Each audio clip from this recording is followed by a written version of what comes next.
In today's video, I'm going to teach you how to back up and restore your emails, contacts, and calendar using Microsoft Outlook. We'll start with email backups. Open Microsoft Outlook and navigate to the folder that contains the message you want to save, like your inbox. Open the specific email so you can see it in its own window. In the upper right corner of that window, click the three dots to expand more options, then choose Print. When the print preview opens, change the destination to Save as PDF instead of sending it to a printer.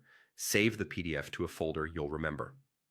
This approach is perfect when you only need to preserve a small number of messages, and you can repeat it for each one you want to keep. If you prefer, you can also forward important emails to a separate backup email account.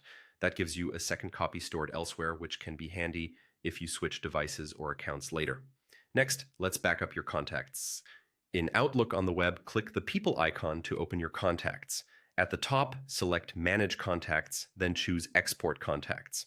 Outlook will generate a CSV file and ask where to save it. CSV is a common format, so it's easy to move your contacts to other email services or import them back into Outlook in the future. Save that CSV to a secure location, ideally the same folder you used for your email PDFs, so everything stays organized. Now, let's capture your calendar. In Outlook, click the Settings gear in the top right, go to Calendar, and select Shared Calendars. Under Publish a Calendar, choose the calendar you want to back up and publish it. After it's published, download the calendar as an ICS file.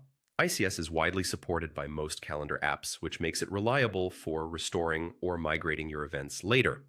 Save the file alongside your email and contacts backups. To keep things tidy, consider naming your files with the date, like Email Backups 2025-12, Contacts Backup 2025-12 CSV, and Calendar Backup 2025-12 AS. Store them in a secure folder, and if possible, keep a copy in a trusted cloud storage service or on an external drive. It's also a good idea to quickly open your PDF, CSV, and ICS files to make sure they saved correctly. By following these steps, you'll have a solid backup of your emails, contacts, and calendar, making it easier to protect your data and prepare for future restoration. Make this a routine. Monthly or quarterly works well, so your backups stay current. Thanks for watching, and feel free to drop your questions in the comments. Happy backing up!